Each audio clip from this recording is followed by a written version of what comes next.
কই আমাদের কাজ হয়ে গেল, তাহলে এবার পয়সাটি দাও। কাজ যখন করেছিস পয়সা তো দিতেই হবে, তা কত দেবো তাই বল। একজনা দুইজনা তিনজনা একজনা কই রে, ও হাইকতে গেছে। সালো যেটা হাগার টাইম পেলে না, চারজনা হচ্ছে তাহলে 2000 টাকা দাও। 2000? আরে তোর দেখে যদি সব দিব তাহলে আমার চাষ করে থাকবে কি রে? ও সব তো আমরা জানি না, আমরা কাজ করেছি, আমাদের পয়সা তো আমরা বাড়ি যাবো। পয়সা তো তোদেরকে দিব, তো দাঁড়া। এ নবী হিসাব করতো কি হিসাব করবো বলো? এই 1 বিঘি ভুঁইয়ে চাষ কাটা গল্লা মুনি সব সহ নিয়ে কত খরচা হয়েছে একবার হিসাব করে বলতো।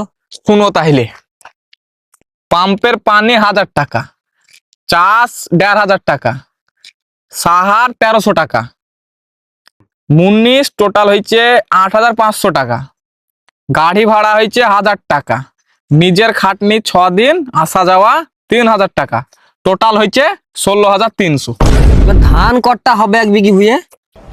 ধান তোমার 18 মন হবে, হচ্ছে উল্লির ধান সব মারো মেরে তাহলে 20 মন হবে টেনি টুনি। দেখ তাইলে 18 থেকে 20 মন টেনি টুনিতা বাউল্লির ধান লিলে পরে, তাইলে পরে 18 মন 20 মনই ধর। 20 মন ধানের দাম কত আসছে?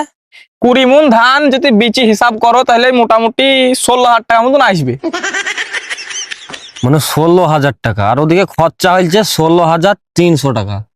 তাহলে ঘর থেকে আমাকে 300 টাকা লাগছে, দেখছিস? তাহলে ঘর থেকে আমাকে 300 টাকা ভরতে হচ্ছে চাষে। তোরাই যদি 500 টাকা করে 2000 টাকা নিবি, তাহলে আমাকে কি করতে হবে? মাইক বিচে ছেলির বিহি দিতে হবে। অশোক বাদ দাও, জোর পুকটে হাত দাও, আমাদের পয়সাটা তো আমরা বাড়ি যাবো। পয়সা আমার বাড়া দিবে। এলে ধর জমির দলিল খানলে, আজ থেকে তোরা এই জমি চাষ করে খাস, আমি দরকার হলে ভিক করে খাবো। এ পালায় তুই বসে কি বাল ছিটছে বা?